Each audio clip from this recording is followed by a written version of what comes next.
Dito sa mundo, ito talaga yung totoo, yung realidad na dapat alam mo at ng lahat ng tao. Naparito kang hubad, aalis kang nakahubad. Dumating kang nangihina, lilisan kang mahina. Iniluwal kang walang salapi at mga bagay, maglalaho kang walang salapi at mga bagay. Ang una mong paligo, may naghugas sa iyo. Ang huli mong paligo, may maghuhugas sa iyo. Ito ang buhay, kaya bakit labis ang mali siya, ang inggit, ang pagkamuhi, ang galit at pagkamakasarili. Maging mabait sa lahat at gumawa ng kabutihan.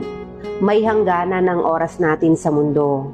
Huwag sayangin sa walang kabuluhang bagay. Manalangin at higit sa lahat, huwag na huwag nating sasambahin ng pera. Dahil kahit anong dami ng pera mo o ng ari-arian mo, kapag binawi ng Diyos ang buhay mo, iiwan mo rin yan at hindi mo madadala sa iyong pupuntahan.